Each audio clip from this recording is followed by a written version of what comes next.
Good evening friends.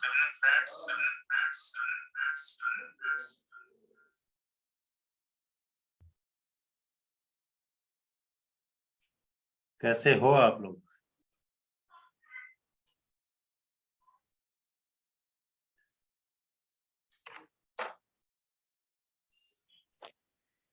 ठीक है sir. ठीक।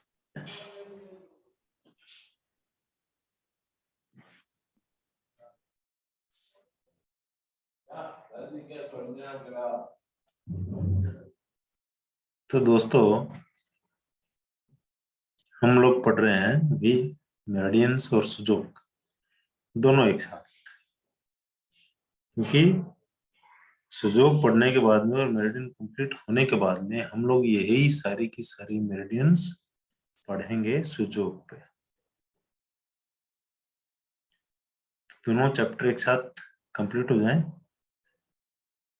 है ना? तो पिछली क्लास में हमने पढ़ा था हार्ट मेरिडियन। सबसे पहले तो मुझे कोई भी एक प्रश्न ये बताए कि हार्ट मेरिडियन कहाँ से शुरू होती है।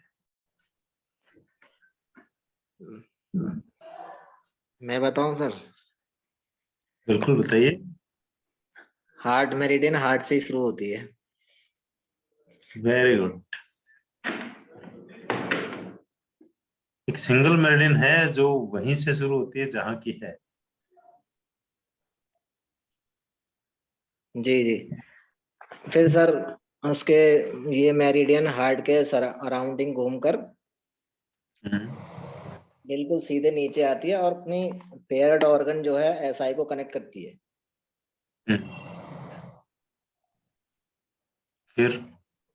फिर उसके बाद एक ब्रांच जो सर गेट पे कोई आ रहा है, जरा बीच में रुकना।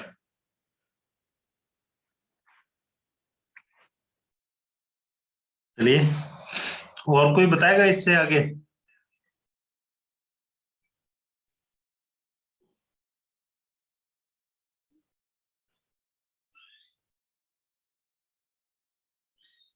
आजकल सर्दी ज्यादा है ना, स्टूडेंट्स कम हो गए।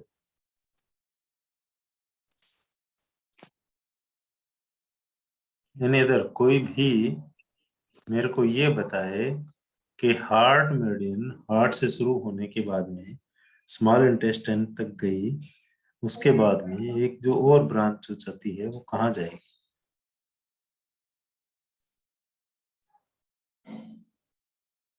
यस,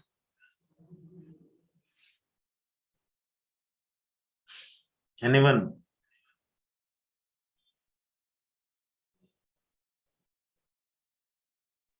सर मैं बोलूं? बिल्कुल, जरूर बोलिए।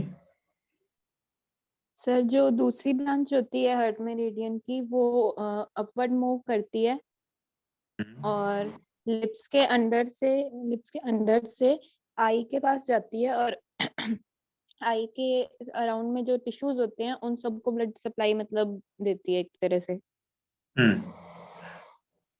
और तो एक एक और बार रुकना ब्रांच। इस बात पे, रुको एक बार। तो मतलब इसका क्या हुआ? आई के सराउंडिंग, है ना, यहां तक ये यस सर। मेरिडियन गई। तो आई के सराउंडिंग जो टिश्यूज हैं या जो भी प्रॉब्लम होती है, मेन कौन सी प्रॉब्लम होती है?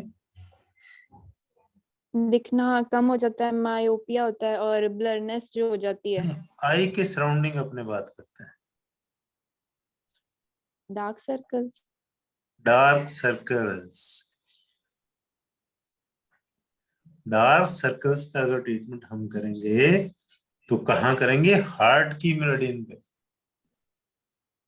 Yes sir. है ना? तो मेरिडियंस क्यों इंपॉर्टेंट है? इसीलिए मेरिडियन इंपॉर्टेंट है। आज तक जो आप लोगों ने पढ़ा है मेरिडियन के बारे में, आप उनके सिर्फ उस पॉइंट से लेके जहां से वो इमर्ज करती है, बॉडी से बाहर आती है, और जहां पे वो एंड करती है, वही पढ़ा है। उसकी सेपरेट ब्रांचेस कहाँ जा रही हैं, वो कहाँ से कैसे लिंक हो रही है, कैसे कांटेक्ट हो रही है, वो हमें नहीं पता। तो एक बड़ी कॉमन प्रॉब्लम है डार्क सर्कल। तो डार्क सर्कल का ट्रीटमेंट हम लोग करेंगे हार्ट मेरिडियन पे, ठीक है? Yes sir. तो अब आगे बढ़ो। सर फिर एक थर्ड ब्रांच जो होती है वो हार्ट से लेटरली मूव करती है एक्सियल साइड पे आर्म्स की, और सर फिर वहां से वो डाउनवर्ड मूव करती है आर्म की मीडियल साइड के अलोंग, ट्रांसक्यूबिटल क्रीज तक आती है। फिर उससे वापस डाउनवर्ड मूव करती है एंटीरियो मीडियल साइड के अलोंग, और रिस्ट क्रीज तक पहुंचती है। और फिर वहां से जो लिटिल फिंगर होती है वहां तक मूव करती है, और जो लिटिल फिंगर का के नेल का रेडियल कॉर्नर होता है वहां पे जाके एंड हो जाती है। वहां पे जाके एंड होती है, और लिंक किससे करती है? सर ये याद नहीं है मेरे को। स्मॉल इंटेस्टाइन मेरिडियन से, ओके सर। ठीक है? Yes sir. तो एक्चुअली क्या है, हार्ट मेरिडियन या कोई भी मेरिडियन वो अपने ऑर्गन से कैसे लिंक करती है, कैसे जुड़ती है, ये सारी चीजें हमें समझनी चाहिए। कौन कौन सी ब्रांच कहाँ कहाँ पे जा रही है। बहुत बार ये चीजें आती हैं कि सर ये मेरिडियन तो यहाँ इसका कोई रोल ही नहीं है, फिर भी इस मेरिडियन का पॉइंट क्यों चूज किया गया। तो ये हमें, जब हम लोग डीपली मेरिडियंस को पढ़ते हैं तो हमें पता लगता है। हार्ट मेरिडियन के पॉइंट्स के बारे में मैंने कुछ बताया था। इनमें एक जो सबसे ज्यादा इंपॉर्टेंट पॉइंट H9, और पिछली बार हमने बात करी थी अमित जी से, इस पॉइंट का यूज अमित कपूर जो लखनऊ से हैं उन्होंने कैसे किया, हम उन्हीं की जुबानी उनसे सुन लेते हैं। अमित जी, हाँ जी सर। क्या आप हैं? हाँ हाँ बिल्कुल है आप ऑलवेज रहते हैं ना? जी। ज्ञान जहाँ से जितना मिल जाए सब ले लेना चाहिए। हाँ, ये बिल्कुल बहुत अच्छी बात है। मैं इस मामले में आपकी बड़ी फेवर करता हूँ। मैं आपको एक बार पिन कर देता हूँ ताकि आप स्क्रीन पे आ जाए।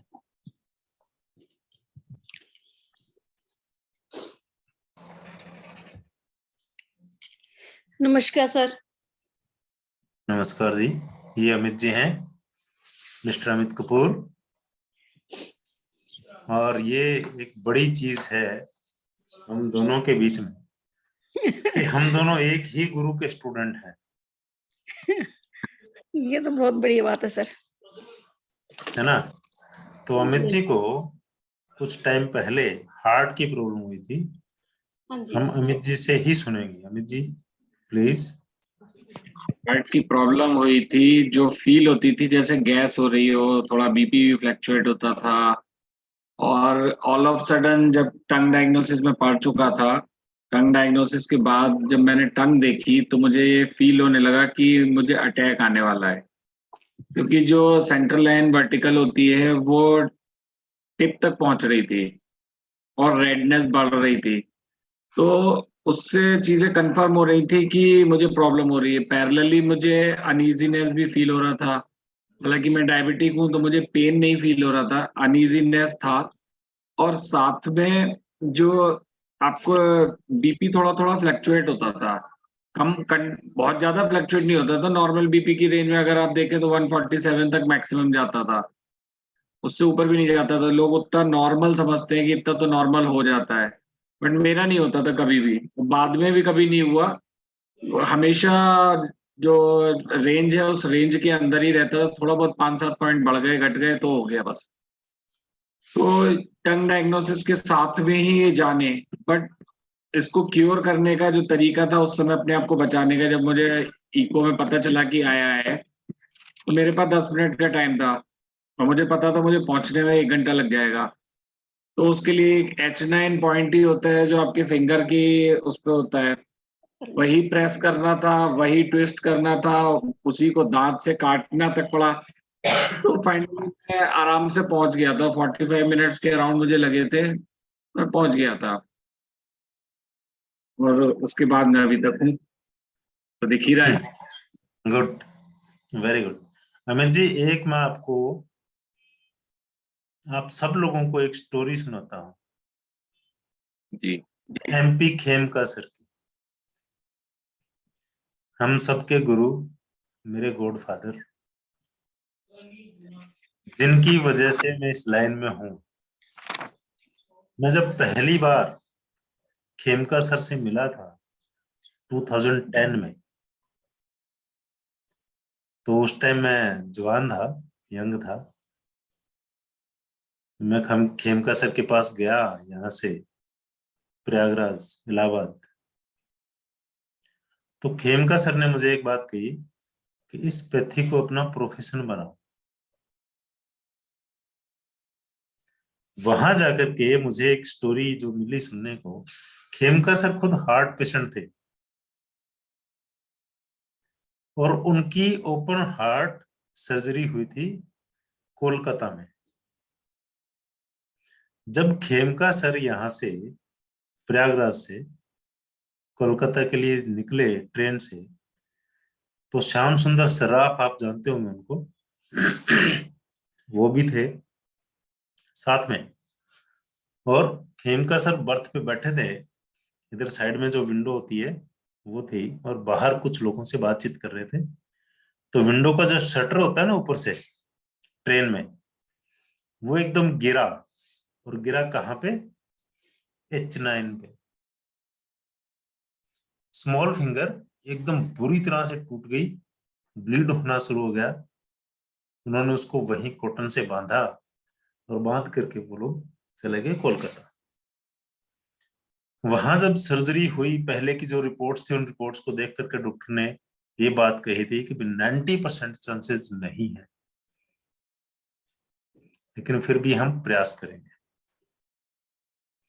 सर्जरी सक्सेस रही, खेमका सर बाहर आए, और खेमका सर ने बाहर आने के बाद में ये बात की, ट्रेन में जो स्टर गिरा था फिंगर पे, H9 प्रेस हुआ, ब्लीड हुआ और ब्लॉकेज खुल गई।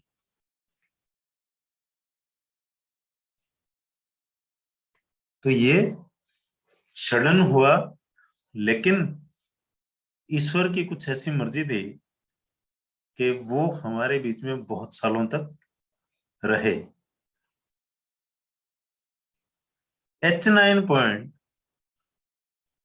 जैसे एक चीज आप और देखिएगा, आपने अभी सुना अमित जी से, अगर डायबिटिक पेशेंट है तो हार्ट का पेन फील नहीं होता है या कम होता है। हमें उसके प्रति अवेयर रहना पड़ेगा, जागरूक रहना पड़ेगा। अमित जी की टंग मैंने देखी थी, आज भी अमित जी ने एक टंग मेरे साथ और शेयर करी थी। वो बिल्कुल, मतलब बीच में जब टंग के बीच में क्रैक आता है, अगर सुपरफिशियली क्रैक है तो उसमें ज्यादा चिंता करने की जरूरत नहीं होती है, लेकिन क्रैक एकदम डीप चला जाता है, ऐसे लगता है कि टंग 2 पार्ट में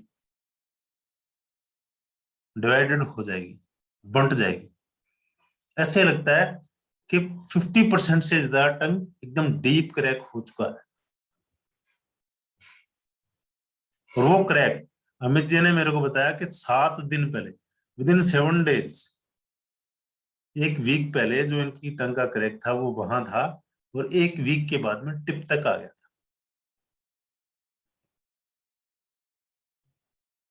और अभी इनकी टंग कैसी है वो मैं देख चुका हूं।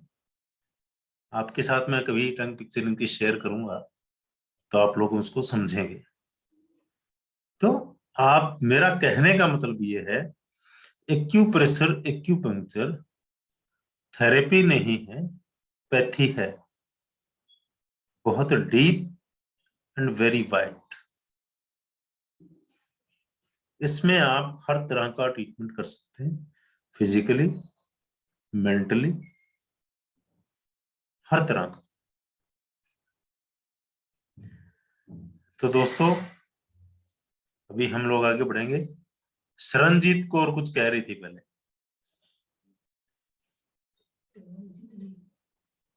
नमस्कार सर। नमस्कार जी। बहुत दिनों से आपकी क्लास ज्वाइन नहीं कर पाई, कुछ प्रॉब्लम थी मेरे मदर इन लॉ को, ओके। ब्लॉकेज आ गई है, तो उसकी वजह से हम थोड़ा ज्यादा बिजी थे। She is still on the bed and she is not conscious of anything. तो ब्लॉकेज है तो सबसे पहले तो पॉइंट आपको मिल गया होगा H9।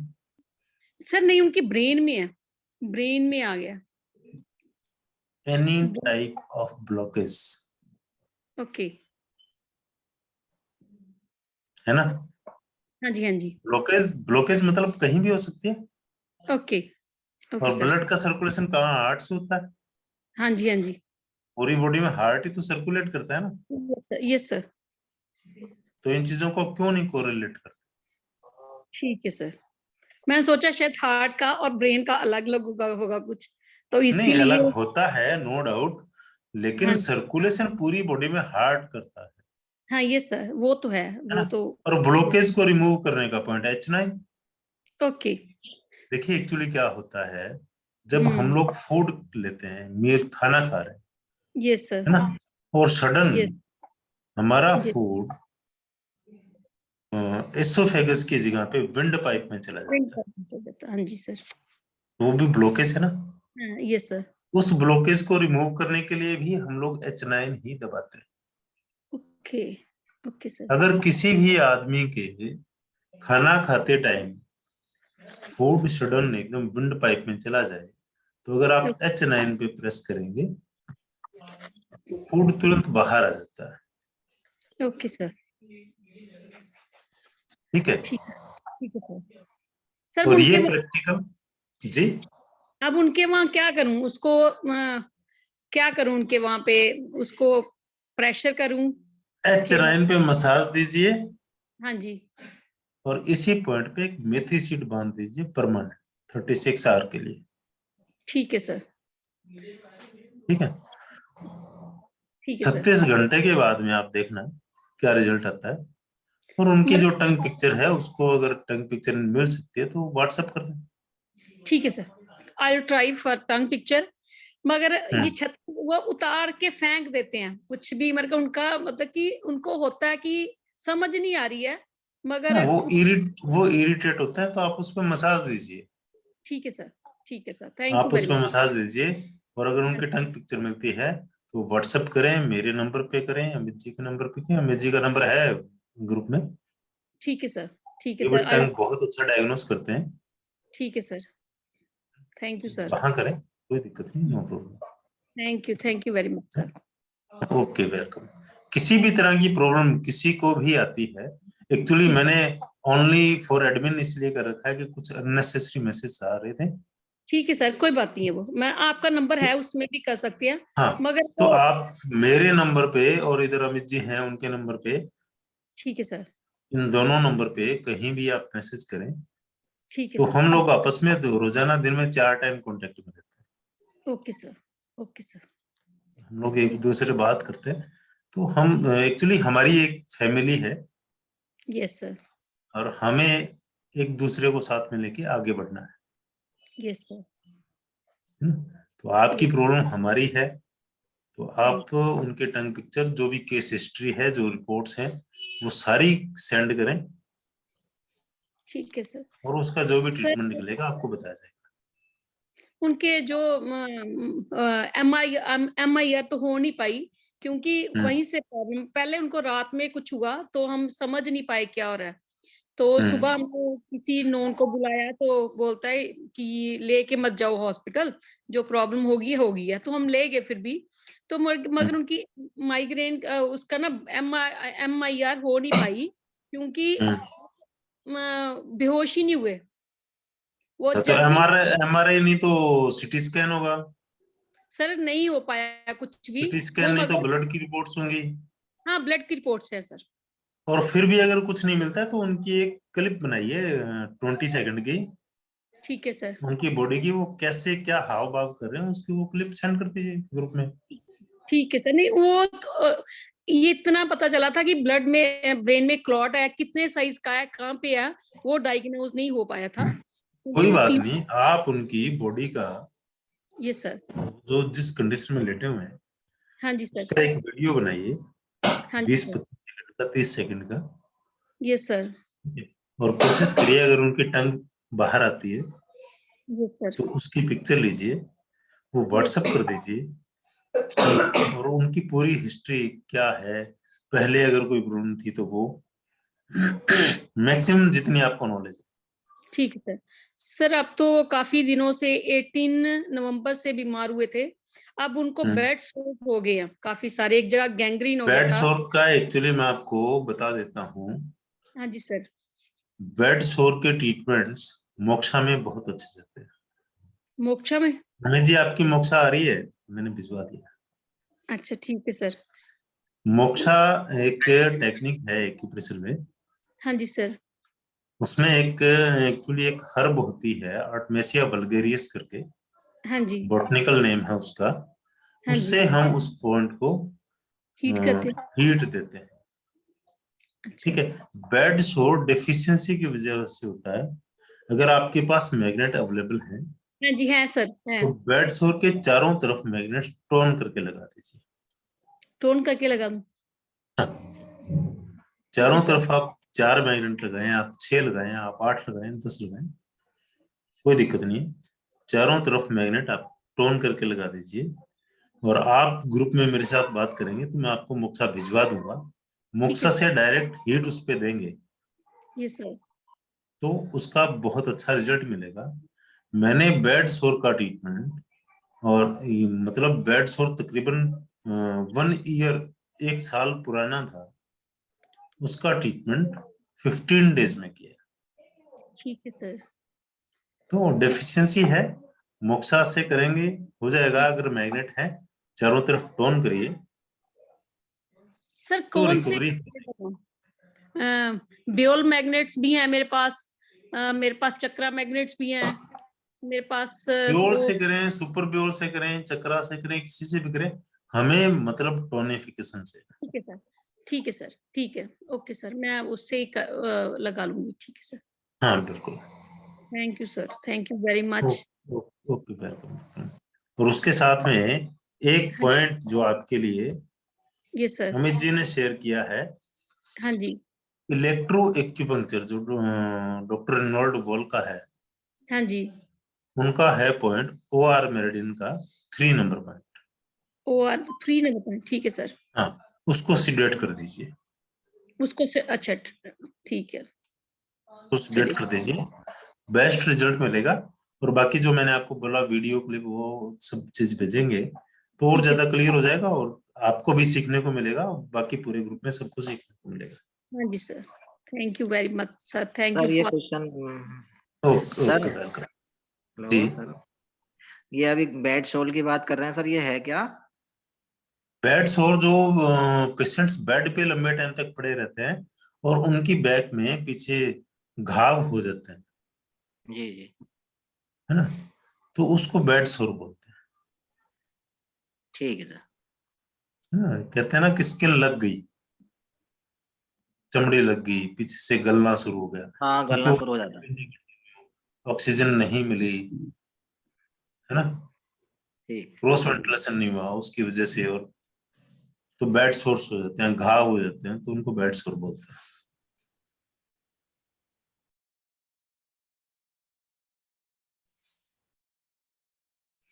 तो ये OR3 जो है आपको वो 12 आवर्स के लिए कंटिन्यू 12 घंटे के लिए अप्लाई करना है।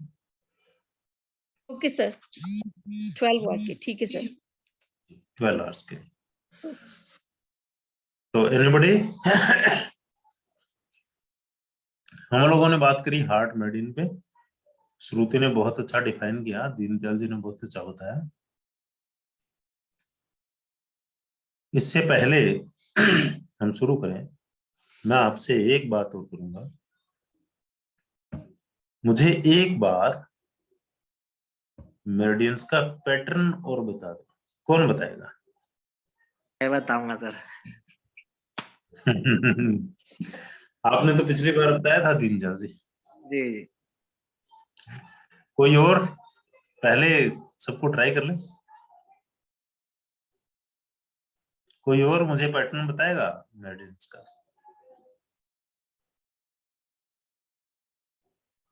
देखिए, मैं आप लोगों को एक बात बहुत अच्छे से बार बार यही बात कह रहा हूँ और अभी कहूंगा, जिन चीजों पे मैं ज्यादा दबाव दे रहा हूँ, प्रेशराइज कर रहा हूँ, आपको फोकस कर रहा हूँ, ये चीजें आपको लाइफ टाइम काम आने वाली और यही चीजें आपको हमेशा परेशान करेंगी अगर आपने इनको नहीं पढ़ा तो।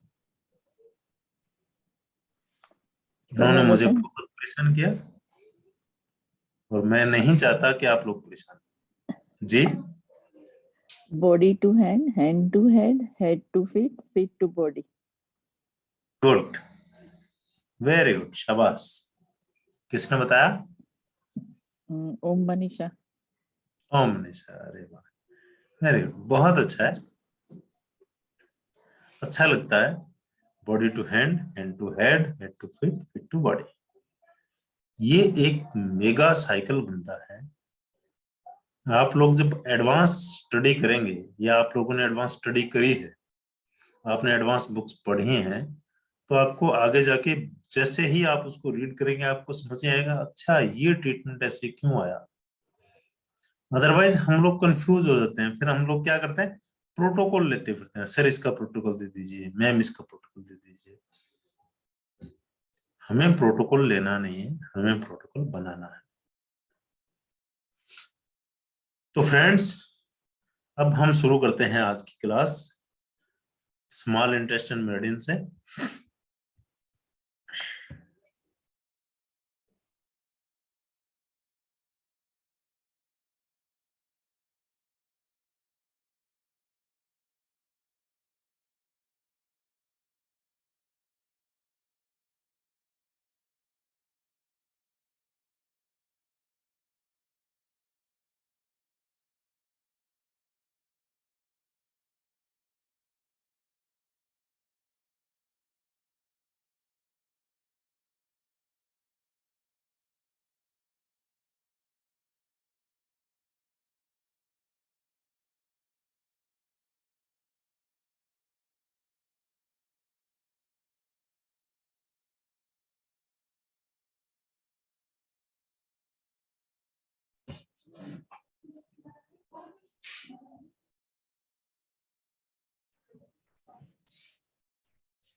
तो दोस्तों, स्मॉल इंटेस्टाइन मेरिडियन कहां से शुरू होती है?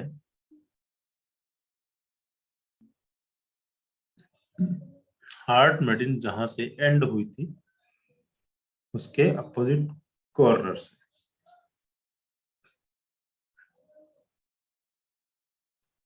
ulnar side of the tip of the little finger।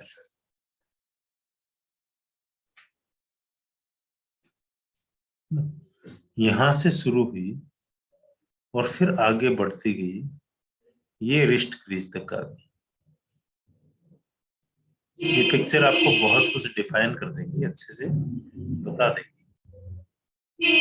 और इसी अल्नर साइड में, ये अल्ना बोन का साइड आ गया, ये रेडियल बोन का साइड आ गया, तो ये अल्ना बोन जो है यहाँ के पास से होते हुए ये गुजरती है और एल्बो जॉइंट तक आ जाती है। इसमें कुछ जो अल्ना का ये स्टेलॉइड प्रोसेस आया, इधर रेडियल का था स्टेलॉइड प्रोसेस जहां से लंग्स मेरिडियन गुजरी थी, ये अल्ना का स्टेलॉइड प्रोसेस है जहां से स्मॉल इंटेस्टाइन मेरिडियन गुजरती है। और यहां से अल्ना साइड से होते हुए ये मेरिडियन हमारी बैक साइड से होते हुए ये शोल्डर जो है शोल्डर जॉइंट, ये पूरा शोल्डर जॉइंट है और इस जॉइंट में यहाँ पे आ जाती है।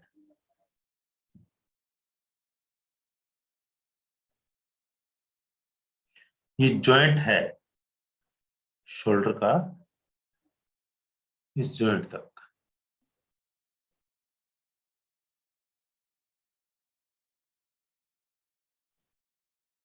यहाँ पे ये आगे से ये एकदम जो हाईएस्ट पॉइंट है शोल्डर का, यहाँ से लार्ज इंटेस्टाइन मेरिडियन गुजरी थी, उसके थोड़ा पीछे यहाँ से ट्रिपल वार्मर मेरिडियन जो मैं आपको आगे पढ़ाऊंगा, और उसके थोड़ा सा बिलो यहाँ पे स्मॉल इंटेस्टाइन मेरिडियन। उसके बाद में यहां से ये मेरिडियन जो है एक जिगजैग बनाती है, ये जिगजैग बना है, समझ गए? ये जिगजैग बनाती है और यहां से जब ये फर्स्ट टाइम इधर डाउन आती है तो ये आता है हमारा स्कैपुला, यानी शोल्डर प्लेट।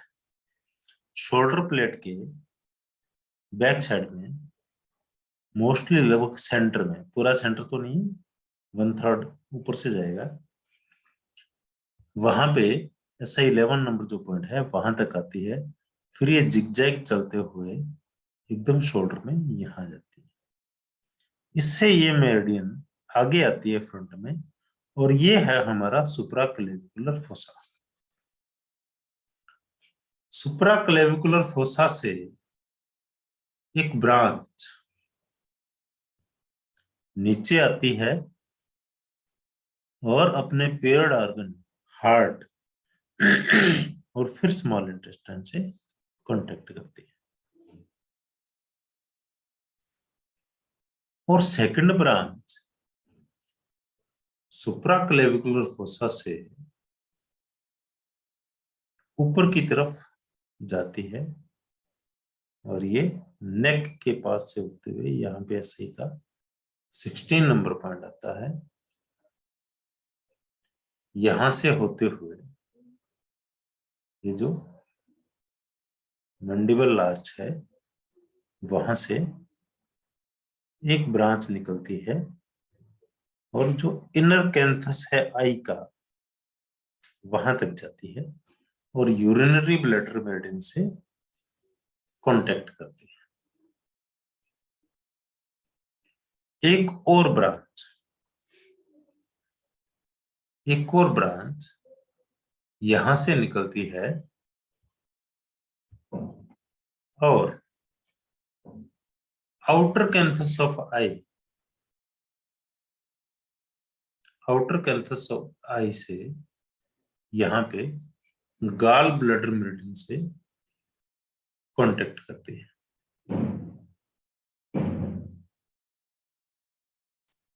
और फिर यहां से ये मेरिडियन ईयर के पास SI 19 नंबर जो पॉइंट है स्मॉल इंटेस्टाइन मेरिडियन का, वहां पर आ जाती है।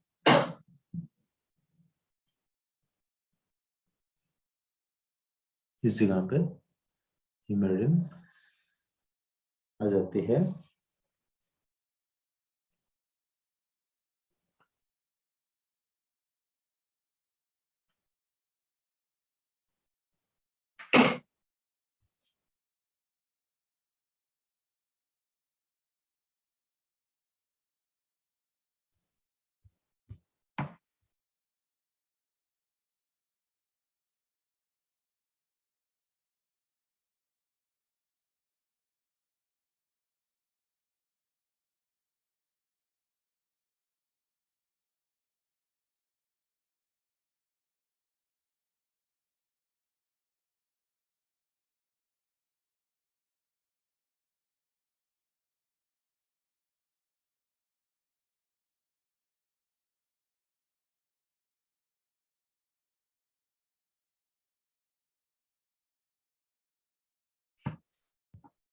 तो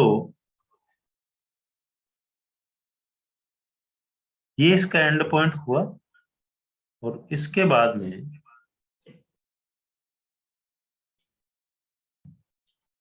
जो मेरिडियन शुरू होगी वो है यूरिनरी ब्लैडर मेरिडियन।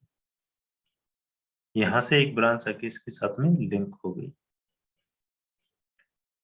अभी हम इसको रिपीट करेंगे एक बार बॉडी पे।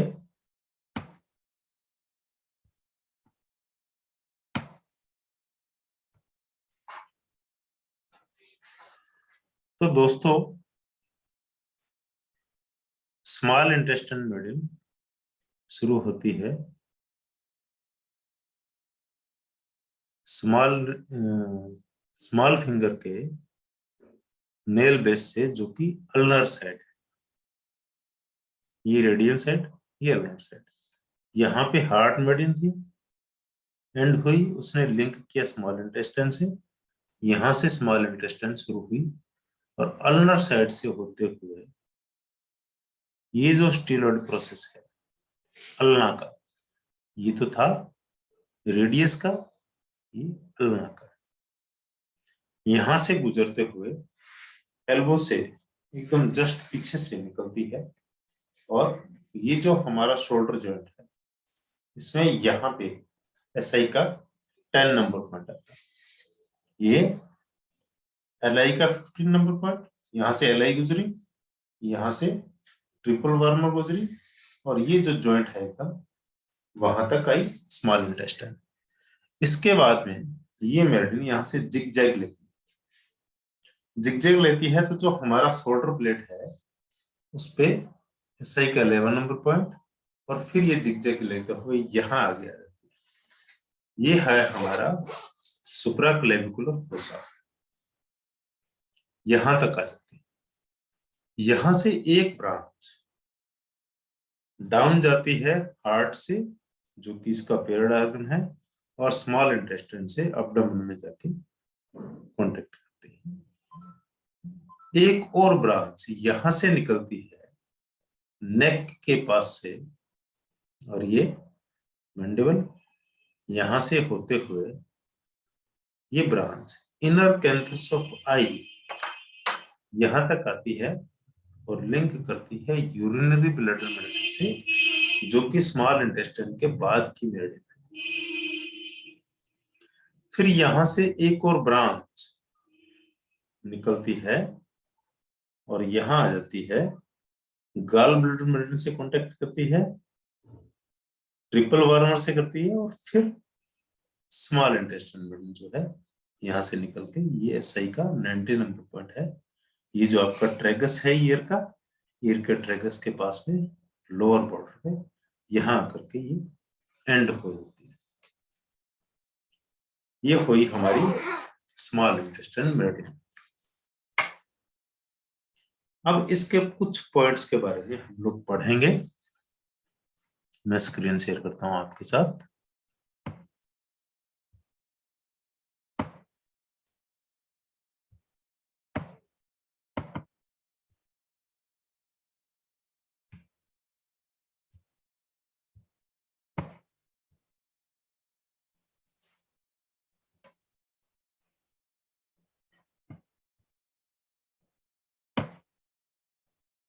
First point is SI1, small intestine meridian का 1 नंबर पॉइंट कहां पे आता है, या आप देखिए।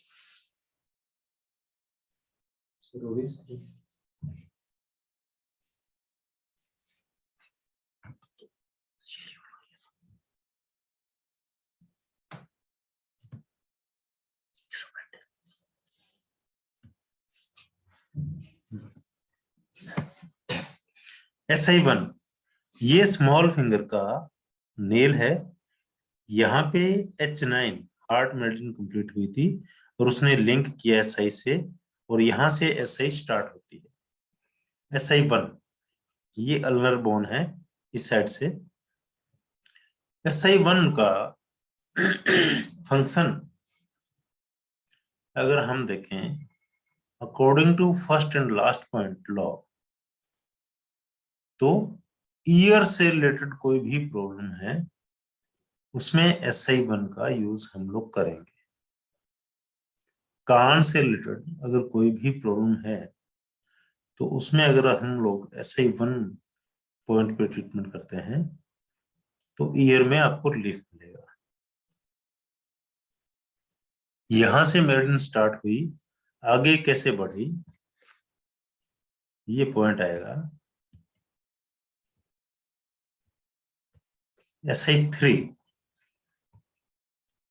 ये SI1 था, घूम के यहाँ आई SI3, जो कि हमारी 5th मेटाकार्पल बोन जो है उसका जो मेटाकार्पोफेरेंजियल जॉइंट है उसमें मेटाकार्पल बोन के हेड के डिप्रेशन में आता है।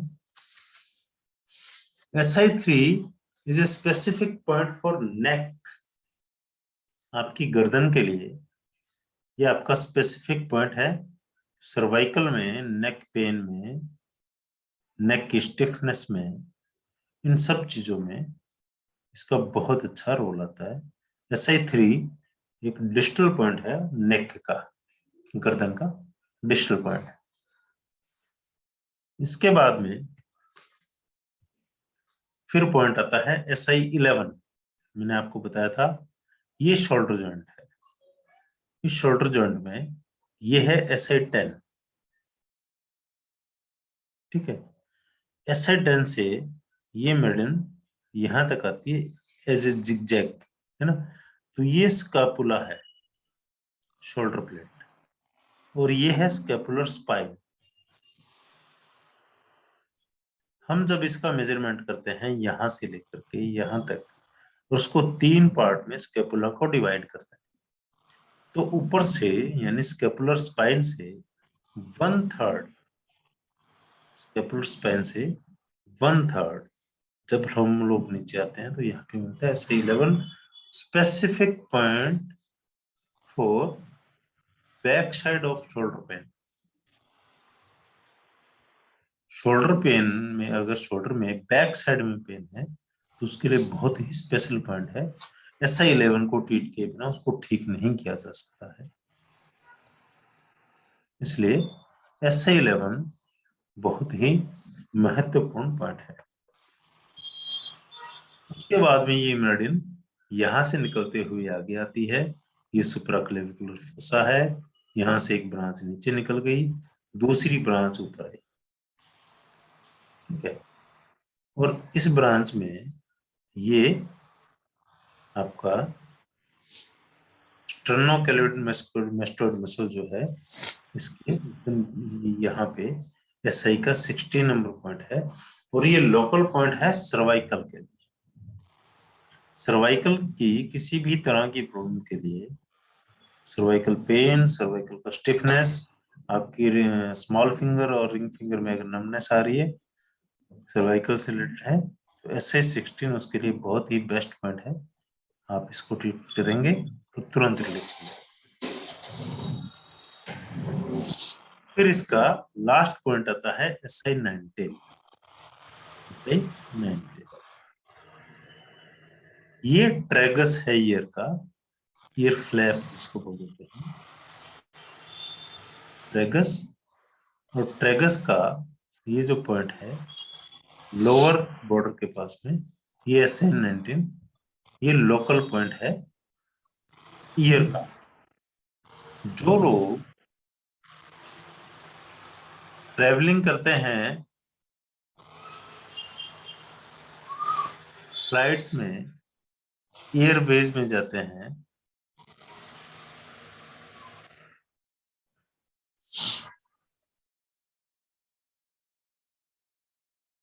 तो फ्लाइट में ट्रेवल करने की वजह से बहुत बार कान बंद हो जाता है, ईयर में एयर ब्लॉक हो जाती है, या कान में पानी का चला जाना, कान में किसी कीड़े का चला जाना, उन सब के लिए SI19 बहुत ही बढ़िया पॉइंट है। इसको दबाते हुए अगर हम लोग थोड़ी मूवमेंट करते हैं जॉ की, तो अगर एयर अंदर ब्लॉक हुई है तो वो निकल जाती है। पानी चला जाता है तो वो निकल जाता है। तो SI19 local point for the year. तो दोस्तों ये तो हुआ हमारा आज का स्मॉल इंटेस्टाइन मेरिडियन और कुछ पॉइंट्स। अब इसके बाद में हम लोग आगे बढ़ते हैं सुजोग में। सुजोग में अब तक हम लोग जो पढ़ते आए कुछ सिमिलरिटीज, कुछ समानताएं,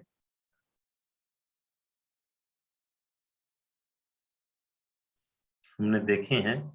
उसी के क्रम में हम लोग अभी आगे बढ़ेंगे। उससे पहले मैं आपको थोड़ा सा पीछे का जो है उसके बारे में हम लोग एक बार थोड़ी सी चर्चा कर लेते हैं। पिछली बार हमने हेड और थंब की सिमिलरिटी जो थी उसको देखा।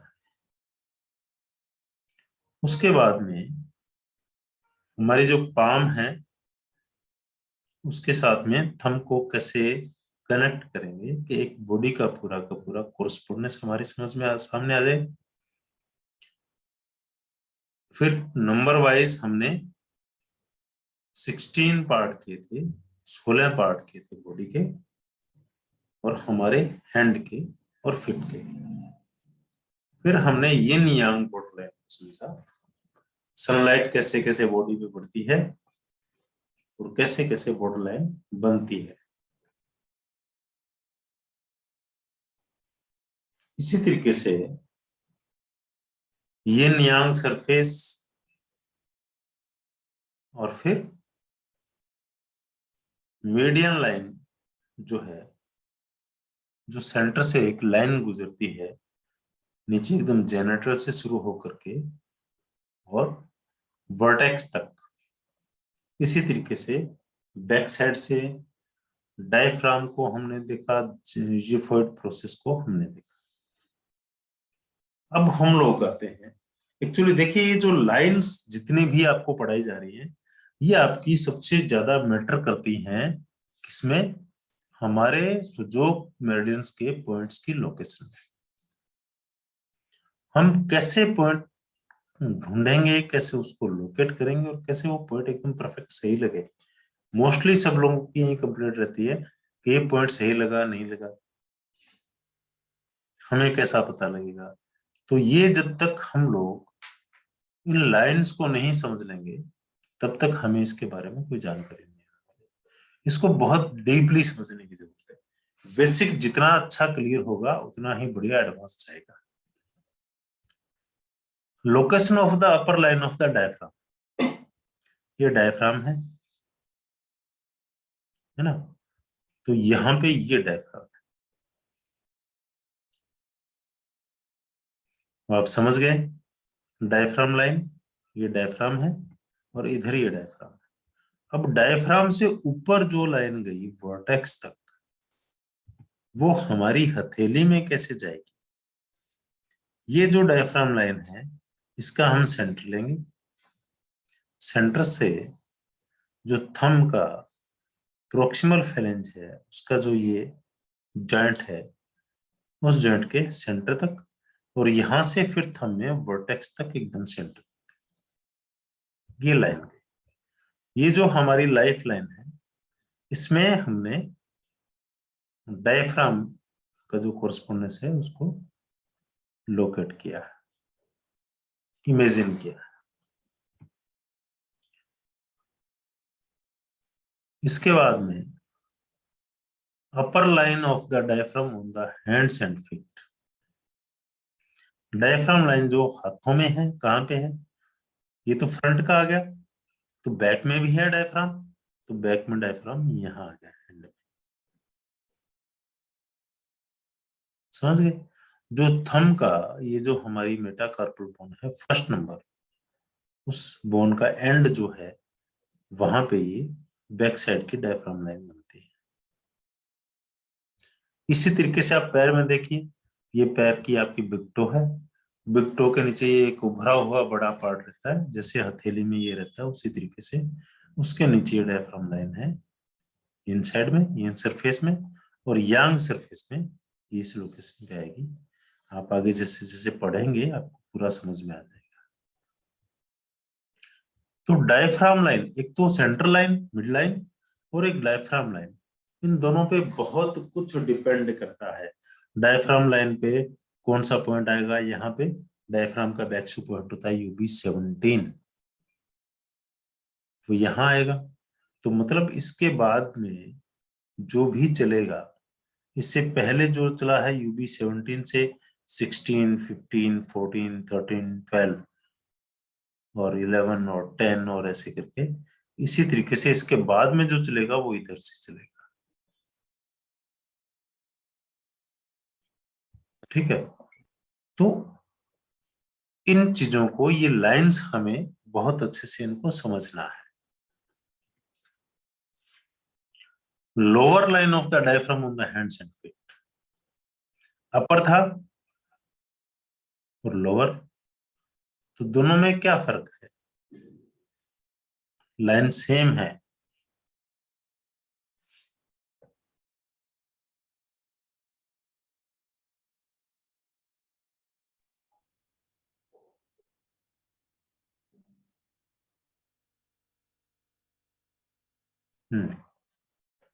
यस।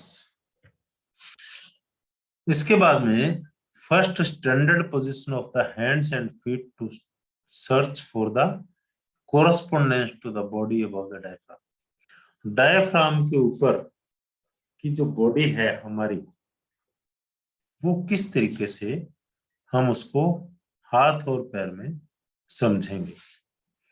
तो दोस्तों ये डायफ्राम लाइन है, और इससे ऊपर की जो बॉडी है ये थोरैक्स है, इसमें हमारे लंग्स आ गए, हार्ट आ गया, ये नेक है, इस नेक में हमारे फ्रंट साइड में थायराइड, पैराथायराइड ग्लैंड, और ये फेस पूरा और हेड। ठीक है, और बैक साइड में ये नेक और ये ब्रेन का ये सारा का सारा पार्ट दिखाया गया है।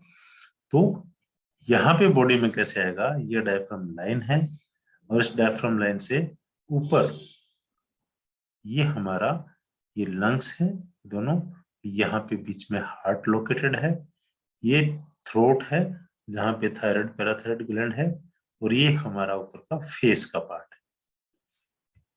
इसी तरीके से हम लोग इसको जब बैक में लेते हैं तो ये बैक साइड है, और ये डायफ्राम लाइन यहाँ आ गई बैक साइड में, और ये हमारा पूरा थोरेसिक का पार्ट हुआ, और ये सर्वाइकल का पार्ट हुआ।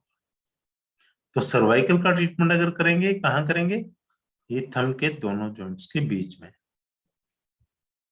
ये जो आपका प्रोक्सिमल जो फैलेंज है उसके ऊपर, और ये ब्रेन का पार्ट है। अगर आपको हेडेक है, अगर आपको हाई बीपी है, तो उसके लिए हम इस पार्ट को ट्रीट करेंगे। इसी तरीके से ये फुट में आ गया। पैर में देखिए, ये पैर का तलवा है, और पैर के तलवे में सेम ये थोरैक्स है, यहाँ पे लंग्स और हार्ट लोकेट है, ये आपका थ्रोट है, गला है, और ये आपका फेस है। बैक साइड में जब देखेंगे, ये थोरेसिक का पार्ट है, ये सर्वाइकल है, और ये हेड ब्रेन का पार्ट है। अब इसके बाद में आता है second standard position of the hands and feet to the search of the correspondence to the parts of body below the diaphragm and to the four extremities. Diaphragm से नीचे और चार हमारी जो एक्सट्रीमिटीज हैं वो उनका कैसे आएगा। अब देखिए, थोरैक्स तो हमने पहले देख लिया, फेस देख लिया, हेड देख लिया, अब इससे नीचे का देखेंगे। तो ये एब्डोमिनल कैविटी है, और ये एब्डोमिनल कैविटी हमारी हथेली में यहां मिलती है पूरे में। ठीक है, एब्डोमिनल कैविटी में क्या मिलता है? लीवर मिलता है, स्टमक है, स्प्लीन है, लार्ज और स्मॉल इंटेस्टाइन्स है, अपेंडिक्स है, ये सारा का सिरा ये हमारे एब्डोमिनल कैविटी में। उसके बाद में जो फोर लिम्स हैं, हमारे फोर एक्सट्रीमिटीज है, ये दो हाथ हैं तो आपकी इंडेक्स फिंगर और स्मॉल फिंगर है, आपकी दो लेग्स हैं तो आपकी मिडिल फिंगर और रिंग फिंगर है, ये इनकी सिमिलरिटी है। इसी तरीके से ये फुट में, पांव के तलवे में, और फिर ये बॉडी में। बैक साइड में। यांग सरफेस में ये डायफ्राम लाइन है। डायफ्राम लाइन में दो लाइन बनती हैं बैक साइड में, एक तो ये वाली लाइन और एक ये पूरी रिस्ट का जो जॉइंट है, ये हमारी डायफ्राम लाइन। इसी तरीके से आप फुट में ले लीजिएगा, तो ये आपकी डायफ्राम लाइन है, इधर ही आपकी डायफ्राम लाइन है। इनमें बैक साइड जो है ये पूरी पूरी बैक आ गई। इधर दोनों किडनीज लोकेटेड है, लेफ्ट एंड राइट, और ये आपके बीच में स्पाइनल कॉर्ड है। तो यिन और यांग सरफेस में हमने लोअर बॉडी का जो कोरस्पोंडेंस है वो देखा। अब बढ़ते हैं आगे। प्राइमरी और secondary correspondences to the parts of the body lying above the diaphragm. Primary और सेकेंडरी, सबसे पहले तो ये समझने की जरूरत है प्राइमरी क्या है और सेकेंडरी क्या है। हमारी बॉडी में दोनों साइड में दो हाथ हैं और दो पैर हैं, तो हम लोग किस साइड का ट्रीटमेंट कहां करें, ये एक बड़ा कंफ्यूजन बहुत बार देखने को मिलता है।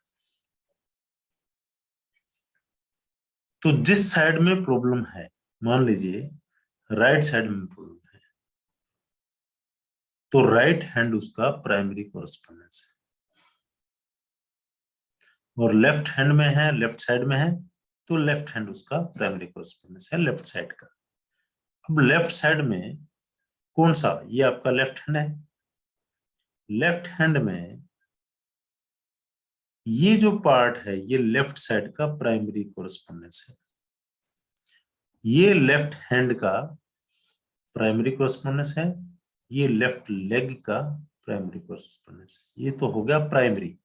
सेकेंडरी, अगर राइट हैंड में प्रॉब्लम है या राइट लेग में कोई इस तरह की प्रॉब्लम है और आपके राइट हैंड नहीं है, तो ट्रीटमेंट कहां देंगे?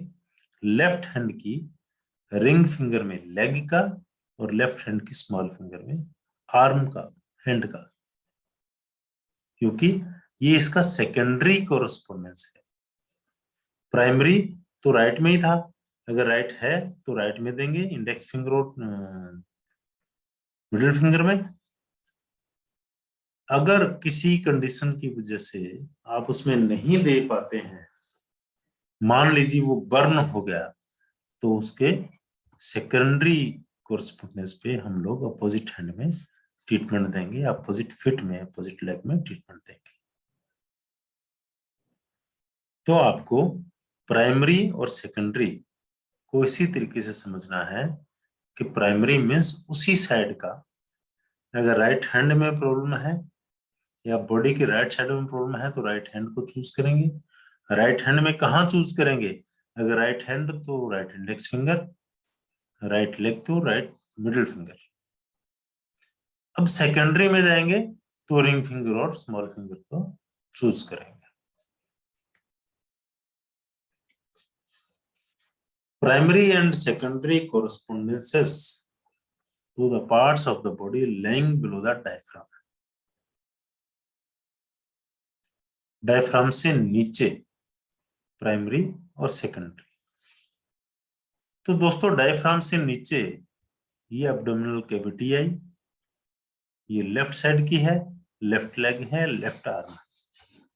तो ये लेफ्ट साइड की एब्डोमिनल कैविटी, ये लेफ्ट लेग और लेफ्ट आर्म, जो मैंने आपको बताया ये प्राइमरी है। और अगर हम इसमें लेंगे सेकेंडरी, तो ये सेकेंडरी है राइट साइड का।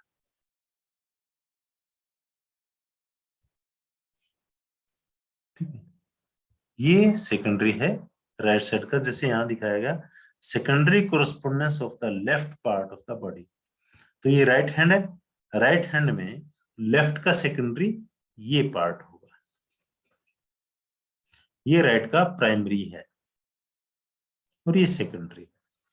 सुजोक के आपने चार्ट देखे होंगे सुजोक मेरिडियन के, तो उसमें आपको देखने को मिलेगा कि मेरिडियन सिर्फ इन दो फिंगर्स पे ही आपको दिखाई गई है।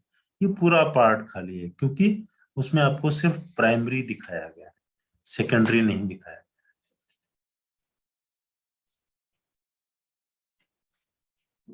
अब देखिए, primary and secondary correspondence to the appendix of on the feet. ये अपेंडिक्स है, कहां पे ये क्या है? लार्ज इंटेस्टाइन का स्टार्टिंग पॉइंट। लार्ज इंटेस्टाइन मेडिन अपेंडिक्स से शुरू होती है, तो इसका कोरस्पोंडेंस कहाँ आएगा? प्राइमरी तो आएगा राइट में, राइट फुट में ये बिग टो, फर्स्ट, सेकंड और थर्ड, सेकंड और थर्ड टो के बीच में। और सेकेंडरी कोरस्पोंडेंस में फोर्थ और फिफ्थ बिग टो के, फिफ्थ, फोर्थ और जो फोर्थ टो है उससे थोड़ा ऊपर, और फिफ्थ टो की टुवार्ड्स, पांचवी टो की साइड में, थोड़ा सा इधर इस साइड में नहीं जाएगा, मिडिल में नहीं जाएगा, थोड़ा सा आउटर है। अगर किसी को अपेंडिक्स की प्रॉब्लम है तो आप इस पॉइंट पे सिडरेट करें, आपको तुरंत रिलीफ मिलेगा। और एक चीज और बताऊं आपको मैं, अपेंडिक्स विटामिन B12 के लिए बहुत ही अच्छा पॉइंट है। अगर किसी को विटामिन B12 की डेफिशिएंसी है तो आप अपेंडिक्स को टर्न करें, आपको बहुत अच्छा रिजल्ट उसमें मिलेगा। अब आता है primary and secondary correspondence to the left thigh on the hand. अब ये आपकी लेफ्ट थाई है, तो लेफ्ट थाई का प्राइमरी किस में रहा? लेफ्ट हैंड में, और सेकेंडरी रहा राइट हैंड में। तो लेफ्ट हैंड में इसका प्राइमरी कहाँ रहेगा? मिडिल फिंगर, मिडिल फिंगर का प्रोक्सिमल फेलेंज। ये प्रोक्सिमल है, ये मिडिल है, ये डिस्टल है। इसी तरीके से इसका सेकेंडरी कोरस्पोंडेंस रहेगा राइट हैंड की रिंग फिंगर का प्रोक्सिमल फेलेंज। अब मान लीजिए कोइंसिडेंसली अगर किसी आदमी के लेफ्ट हैंड नहीं है और लेफ्ट थाई में प्रॉब्लम है, तो उसका ट्रीटमेंट कहाँ करेंगे? राइट हैंड के सेकेंडरी कोरस्पोंडेंस पे।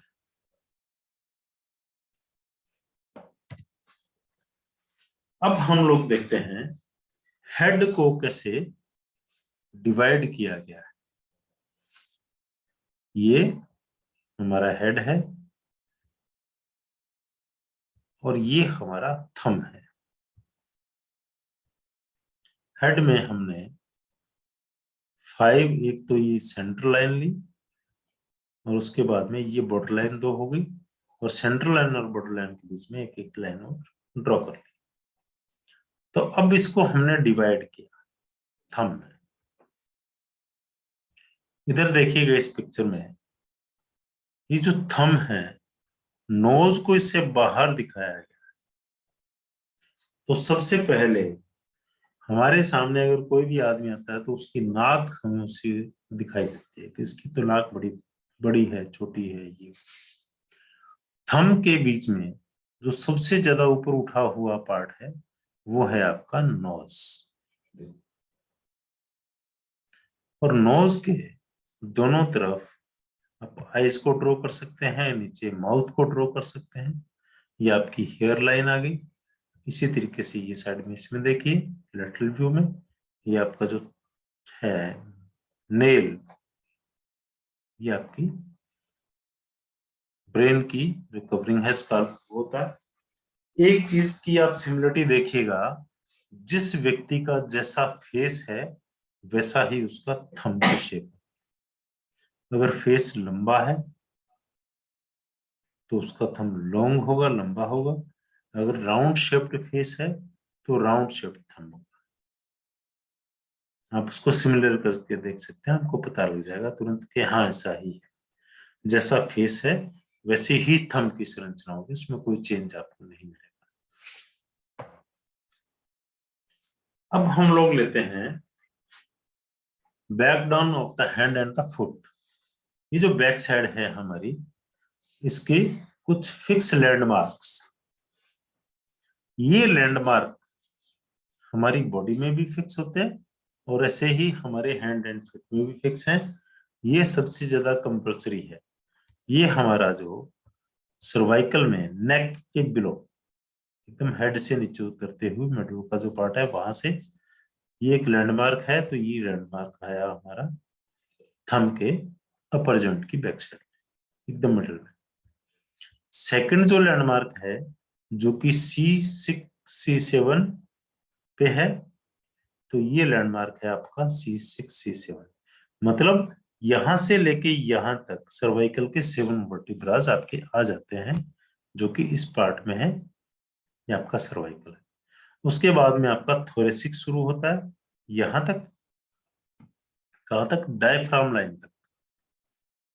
ये सेंट्रल लाइन है और ये डायफ्राम लाइन है। तो डायफ्राम लाइन तक ये आपका फिक्स लैंडमार्क है, जो कि आपकी स्केपुलर जो बोन है उसका जो लोअर एंड है, दोनों को आपस में एकदम आमने सामने मिलाते हैं, तो ये पॉइंट मिलता है। ये फिक्स लैंडमार्क है और ये पॉइंट है आपका गवर्निंग थोरेसिक का 7 नंबर वर्टिब्रा, 7-8 का मिड पॉइंट। तो ये यहां तक आया और यहां से फिर ये शुरू हुआ, ये भी सेम ही पॉइंट है, 7-8 थोरेसिक वर्टिब्रा। ठीक है, इसी तरीके से फिट में चला आ रहा है। ये आपका मेडुला पॉइंट है और ये आपका C7 थोरेसिक 1 पॉइंट है, ये आपका सर्वाइकल का पार्ट है। ठीक है, अब इसके बाद में हमारे पास जो फिक्स लैंडमार्क आता है, वो फिक्स लैंडमार्क है हमारा एकदम नीचे का पार्ट, एनएस का पार्ट। तो ये हमारी मिडिल फिंगर और रिंग फिंगर के बीच का जो पार्ट है, ये हमारा फिक्स लैंडमार्क है। मतलब आपका थोरेसिक 7-8 के मिड पॉइंट से लेकर के और कोसेक्स तक, ये आपका कोसेक्स है, यहां तक का जो पार्ट है वो आपकी इन दोनों फिंगर के बीच का है। इनमें जितनी भी वर्टिब्रास आते हैं उनको बराबर पार्ट में डिवाइड करते हैं, तो जो स्पेस जिस वर्टिब्रा का आएगा वो आपको इसमें मिल जाएगा।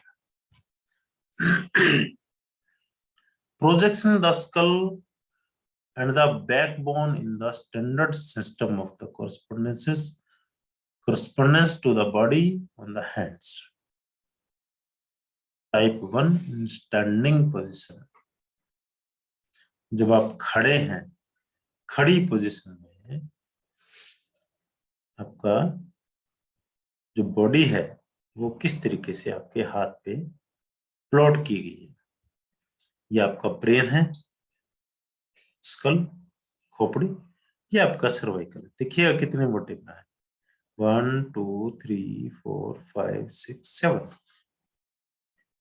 फिर आपका थोरेसिक यहां से लेके 8 तक, मैंने 7-8 को बताया था आपको, तो 8 तक 8 वर्टिब्रास यहाँ पे, और यहाँ आपका हुआ थोरेसिक का 9 नंबर वर्टिब्रा।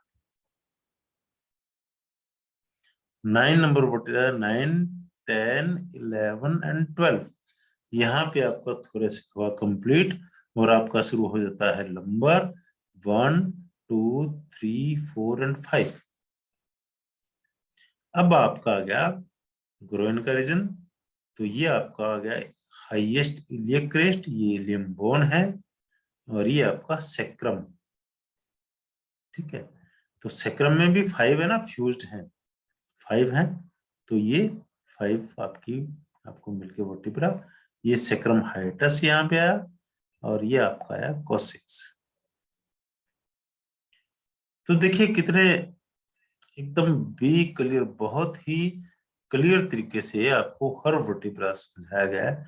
अगर आपको सर्वाइकल का ट्रीटमेंट करना है और आपको रिपोर्ट मिलती है कि C5 C6 में प्रॉब्लम है, तो आप इस जॉइंट से लेके इस जॉइंट तक को बराबर पार्ट में डिवाइड करिए और जो आपको 5 और 6 का जो पार्ट मिलता है उसको आप ट्रीट करें। यहाँ पे अगर आप नैनो पॉइंट सर्च करेंगे तो आपको बिल्कुल 100% वो पॉइंट मिलेगा जिसमें प्रॉब्लम है। नैनो पॉइंट सर्च करने के बारे में मैंने कुछ वीडियोज में मेरी बताया है, आगे आपको इस ट्रेनिंग के दौरान मैं पूरा अच्छे से बताऊंगा नैनो पॉइंट सर्च कैसे होता है और कैसे उससे हम बेस्ट रिजल्ट ले सकते हैं। फिर उसके बाद में ये हमारा स्कैपुला है, शोल्डर ब्लेड, जहां पे SI का 11 नंबर पॉइंट है ना। तो शोल्डर की अगर बैक साइड में कोई प्रॉब्लम है तो इस एरिया में ट्रीटमेंट करेंगे। ये हमारी क्लेविकल बोन है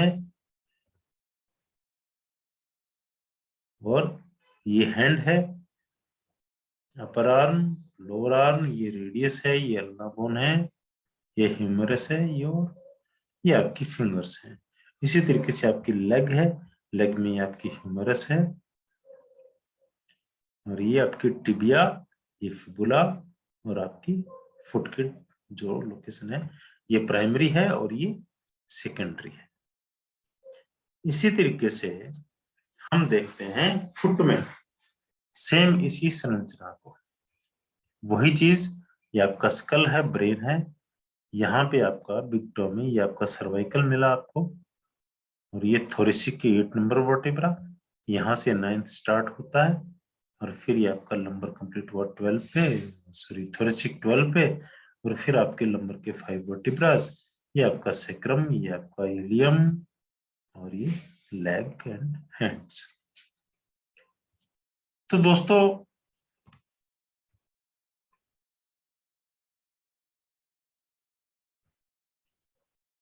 ये कंप्लीट जो सुजोग का मेथड चल रहा है आपके सामने,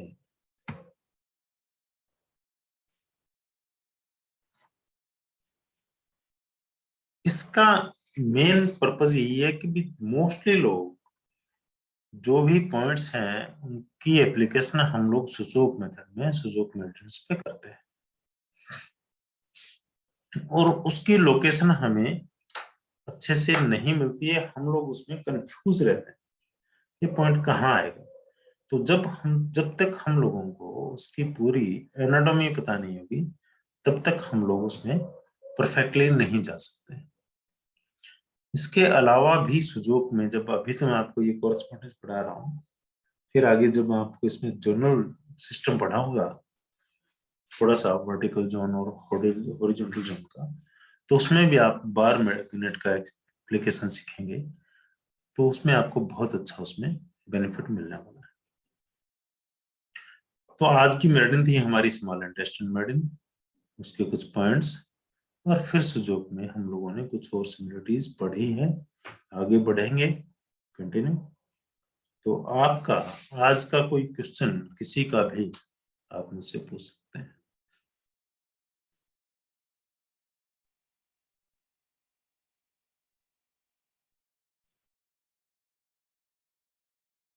यस, है कोई?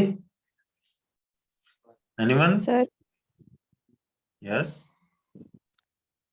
सर है तो थोड़ा अजीब क्वेश्चन नहीं, पर नहीं, अजीब पूछना चाहिए। सर जैसे अगर शिन बोन में जो पेन होता है और हमारे हैंड्स और फीट में मतलब कोरिस्पोंडेंस है उसकी, तो हम लाइक अगर मतलब राइट फुट की शिन बोन में पेन होता है तो अपने मतलब राइट हैंड की मिडल फिंगर के जो मिडल फेलेंज है उसकी जैसे मसाज कर सकते हैं। बिल्कुल कर सकते हैं, और सिर्फ मसाज नहीं कर सकते हैं, एक्चुअली मैं आप लोगों को यही चीजें बताने जा रहा हूँ। अभी तक हम लोगों ने क्या देखा कि ये हमारी राइट, जैसे श्रुति ने भी बताया कि राइट लेग में अगर शिन बोन में पेन है तो राइट हैंड का मिडिल फिंगर का मिडिल फेलेंज, तो इसको हम पूरे को उसको ट्रीट कर सकते हैं, लेकिन इसमें हमें टिबिया बोन भी मिलेगा। शिन बोन का पेन टिबिया में ही होता है ना, यस सर। फिबुला में तो नहीं होता है। No sir. तो फिर हम क्यों ना टिबिया को ही ट्रीट करें, यस सर। क्यों पूरे काफ रीजन को और उसके पूरे को लेके बैठे हैं, उसमें फिबुला भी आ रहा है, उसमें हमारी काफ भी आ रही है, काफ के मसल्स भी आ रहे हैं, तो हम सिर्फ टिबिया को ही ट्रीट करें, और पूरी टिबिया को ट्रीट क्यों करें, सिर्फ उस पॉइंट को ट्रीट करें जहां पे प्रॉब्लम है, और मैं आपको उसी एड्रेस पे ले जाना चाहता हूँ।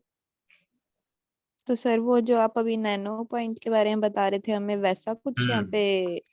हाँ, वैसा कुछ हमें यहाँ पे सर्च करना पड़ेगा। सबसे पहले तो हमें ये देखना पड़ेगा कि हमारी मिडिल फिंगर के मिडिल फेलेंज पे टिबिया कहाँ आती है। जब हमें पता लगा टिबिया कहाँ आती है, तो फिर हम देखेंगे कि टिबिया में ये जो पॉइंट पेनफुल है वो सेंटर में है या नी की तरफ है, टुवर्ड्स नी, या टुवर्ड्स एंकल की तरफ है ना? तो फिर उसको हम लोग वहां सर्च करेंगे प्रोब से, हमें वो नैनो पॉइंट मिलेगा। उस पे हम लोग कोई मेथिसिड अप्लाई करेंगे या कलर अप्लाई करेंगे या मैग्नेट अप्लाई करेंगे, हमें रिलीफ मिलेगा। Yes sir. ठीक है ना? तो ये आगे की 2-3 क्लास में आप लोग इस एड्रेस पे पहुंच जाएंगे।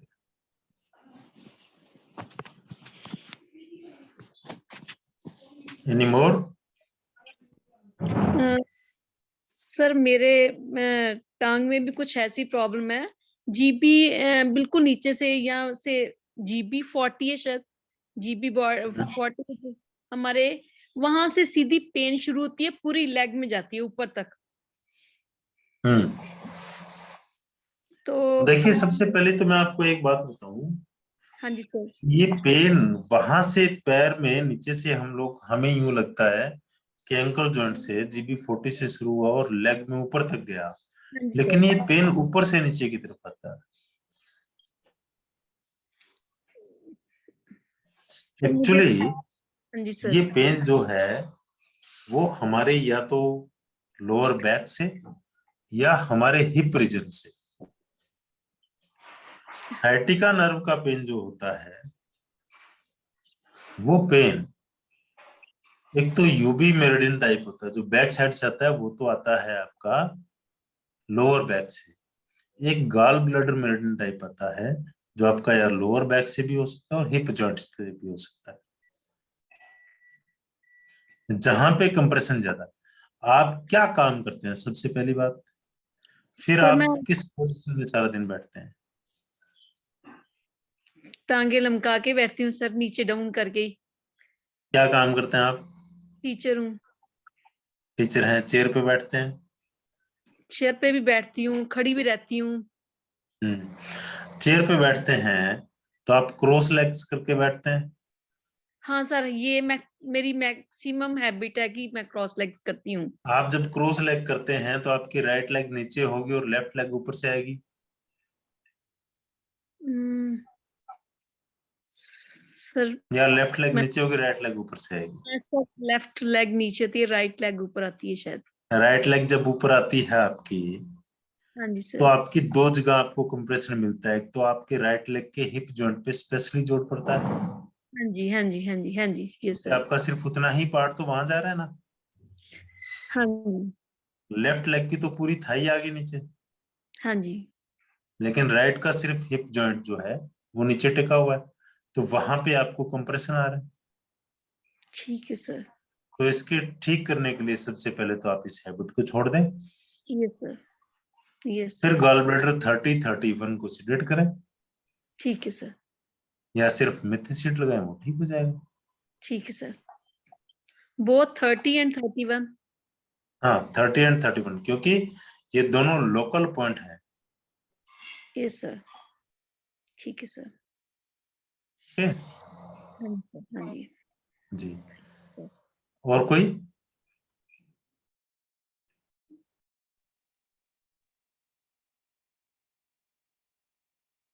Anybody else? Ask your question.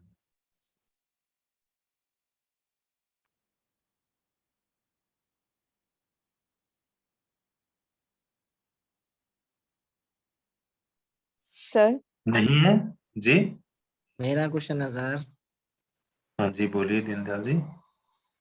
जैसे कि सर मेरे कान में आवाज आती है, तो इसके लिए भी जो आपने SI 19 बताया था, इसमें भी काम करेगा? हाँ, ऐसे 19 लोकल पॉइंट है, बिल्कुल काम कर सकता है। तो मसाज करें यहाँ पे क्या? मसाज करें इस पे, ये पॉइंट, ये आपका ट्रेगस है, यहाँ पे फिंगर को रखें, ठीक है, और उसके बाद में इस पे क्लॉकवाइज एंटी क्लॉकवाइज मसाज करें। आप मुंह को खोलेंगे, ओपन करेंगे माउथ को, तो यहाँ पे जैसे ही यहाँ पे आप फिंगर रखेंगे और माउथ को ओपन करेंगे तो एक डिप्रेशन मिलेगा, अंगुली इसमें घुस जाएगी, ठीक है। जैसे ही जी। आप इसको क्लेंज करेंगे तो आपको डिप्रेशन मिलेगा, स्पेशली वो है आपका ऐसे 19 नंबर पॉइंट, उस पर आप मसाज कीजिए क्लॉकवाइज एंटी क्लॉकवाइज, जी। तो आपको उसमें रिलीफ मिलेगा बिल्कुल। और सर एक उसको SI 1 पे भी ट्रीट कर सकते हैं ना, फर्स्ट एंड बहुत लास्ट। बिल्कुल, law of first and last point और सर बहुत वो अच्छे से काम करता है। लॉ मैग्नेट ऑफ फर्स्ट लगानी हो एंड लास्ट तो टर्न पॉइंट करेंगे सीट, मैग्नेट लगानी हो तो टर्न करेंगे, सीट करेंगे। दोनों करके देखिए। अगर क्रॉनिक है तो टोन करेंगे और एक्यूट है तो सिलेक्ट करेंगे, जी जी। है ना। एक्सिलरी जो नोड होती है एक्सिला में, आपकी बगल में कांख के अंदर, यहाँ पे जो लिम्फ नोड्स होती हैं वो हार्ट बंद पे होती हैं, और H9 को अगर सिलेक्ट करेंगे तो उसका बेस्ट ट्रीटमेंट निकलता है, सबसे बढ़िया ट्रीटमेंट निकलता है according to law of first and last point. तो उसी तरीके से आपको कोई भी मेरिडियन, आप ये देखिए भी इसका फर्स्ट पॉइंट कहाँ आ रहा है, लास्ट पॉइंट कहाँ आ रहा है, अगर उसके दायरे में कहीं भी है तो आप उसको ट्रीटमेंट जरूर करके देखिए, आपको अच्छा रिजल्ट मिलेगा। ओके। सर मुझे क्वेश्चन पूछना है। जी बोलिए। हाँ सर, अगर बहुत ज्यादा रोना आता है उसको बंद करना है तो ह्यूमिडिटी बहुत बड़ी है। ह्यूमिडिटी बहुत बड़ी हुई है। हाँ, रोना बहुत ज्यादा आता है, बार बार में रोना आता है। रोना बहुत ज्यादा आता है। हम्म, देखिए इसमें कुछ चीजें ऐसी रहती हैं कि ये साइकोसोमेटिक डिसऑर्डर भी हाँ। है ना, और हम्म, ये विल पावर की कमी की वजह से भी होता है, हम्म, और ये लैक ऑफ स्लीप की वजह से भी होता है। नहीं, नींद तो पूरी आती है, बहुत आती है, 5 नींद मिनट में एकदम सो गहरी, जाती हूँ। गहरी हाँ आती है। हाँ, गहरी आती है। ठीक है, तो उसको हम लोग अवॉइड कर देंगे कि वहां नहीं है ना। और दूसरी चीज ये रहती है कि लैक ऑफ ऑक्सीजन, ऑक्सीजन की डिफिशियंसी की वजह से भी रोना ज्यादा आता हम्म, है। आपका बॉडी वेट कितना है? मैं 80 किलो। 80 kg। और शुगर भी है मुझे। शुगर भी। आपकी हाइट कितनी है? हाइट 5'4". 5'4". शुगर आपको कितना टाइम से? शुगर अभी 3-4 महीने से डायग्नोस हुआ है। 3-4 महीनों से। एज कितनी है आपकी? एज है 56। 56। क्या काम 9.1 करते हैं? आया है, A1C 9.1 आया है पिछली बार। 9.1 है। तो आपका इसी की वजह से आया, आपका डिप्रेशन और स्ट्रेसफुल लाइफ की वजह से आया? नहीं, वैसे आपकी तो हाउसवाइफ हूँ और कुछ नहीं है। आपकी फूड हैबिट्स कैसी हैं? फूड मीट, सुबह दूध के साथ थोड़ा सा फ्राइड खाती हूँ नाश्ता, दोपहर को सब्जी रोटी या तो दाल चावल और सब्जी, फिर रात को थोड़ा बहुत नहीं। देखिए सबसे पहले एक चीज मैं आपको बताऊं, फीमेल्स में डिप्रेशन और स्ट्रेस सबसे ज्यादा हाउसवाइफ्स को होता है। हम्म, सब लोग नोटिस करिएगा, इस बात को नोट करिएगा, हाउसवाइफ्स को सबसे ज्यादा डिप्रेशन होता है। ठीक है, बिकॉज ऑफ उनकी लाइफ सिर्फ एक छोटे से दायरे में गुजरती है। सुबह से लेके शाम तक वो एक ही तरह का रूटीन रोजाना फॉलो करती, तो डिप्रेशन रहेगा। डिप्रेशन क्यों रहेगा? क्योंकि फूड्स में न्यूट्रिशन वैल्यू की कमी रहती है। हाउस वाइफ्स अपनी फूड पे बिल्कुल भी फोकस नहीं करती। जो बचा है वो खा लेंगे, खा के काम चला लेंगे। अगर आपकी फूड में प्रॉपर न्यूट्रिशंस हैं, मिनरल्स हैं, विटामिन हैं, तो आपको कोई डिप्रेशन में ला ही नहीं सकता है। और उसी वजह से आपका डायबिटीज है और उसी वजह से आपके रोने का मेन कारण है। तो आप समझिएगा, पॉइंट्स में ट्रीटमेंट है, लेकिन उससे पहले नरिशमेंट तो फूड से मिलेगा ना। हाँ। तो आपको फूड प्रॉपर करना है। आप अपना फूड प्रॉपर करिए, टाइमिंग प्रॉपर करिए, अच्छा क्वालिटी फूड लीजिए, और उसके साथ में स्टमक 36 नंबर पॉइंट को टर्न करिए।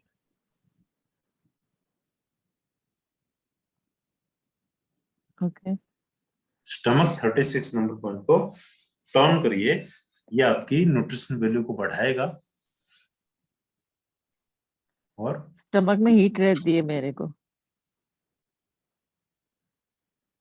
कैसे पता आपको स्टमक में हीट रहती है?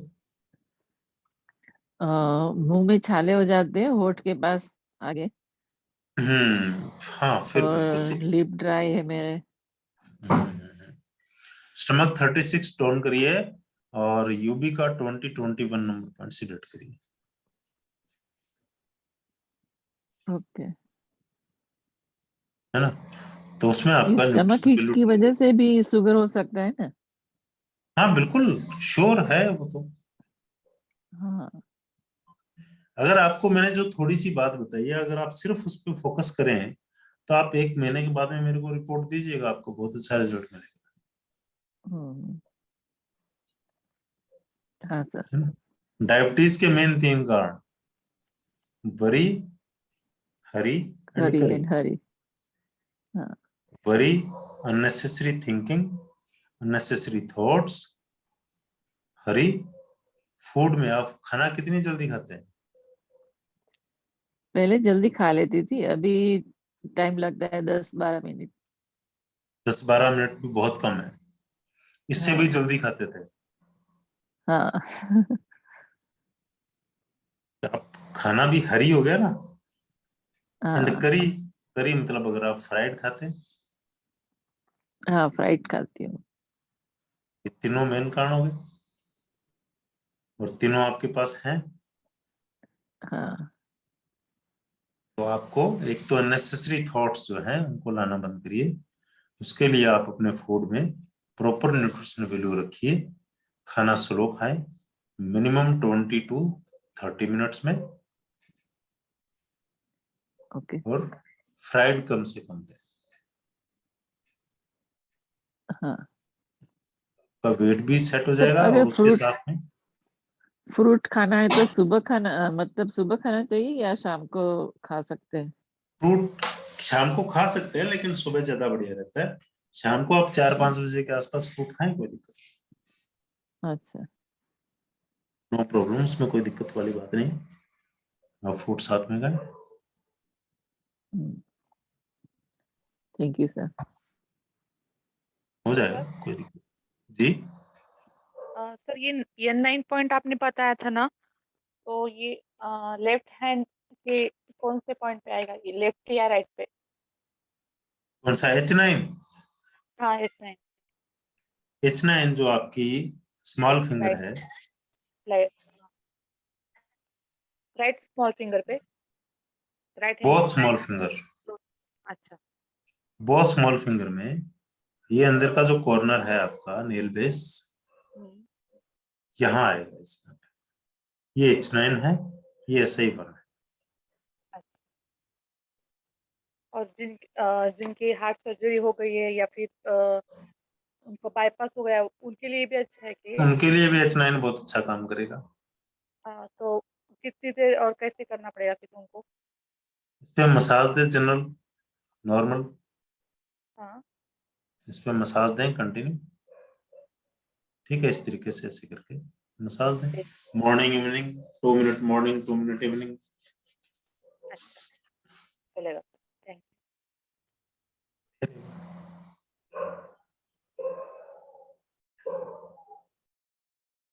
हाँ जी, और कोई? चलो ठीक है, आज का टाइम ओवर हो गया। तो हम लोग मिलते हैं नेक्स्ट मंडे को एक नई क्लास के साथ। इसके बीच में मेरी कुछ वीडियोज आती रहेंगी आपके पास। हेल्थ इश्यूज कोई भी हो, किसी भी तरह का, आप लोग व्हाट्सएप करें, आप लोग कमेंट करें, आपको वीडियोस प्रॉपर मिलते रहेंगे। इनको बार बार देखें, रिपीट करें, हेल्दी रहें। कोरोना की फिर दस्तक आ रही है तो अपने आप को स्ट्रॉन्ग करें, अपने आसपास के लोगों को स्ट्रॉन्ग करें, अपनी फैमिली के साथ मिलजुल के रहें, अपने दोस्तों के साथ मिलजुल के रहें। यही सबसे अच्छा ट्रीटमेंट है। Good night. Good night, thank you sir. Good night sir. Thank you sir. Good night sir.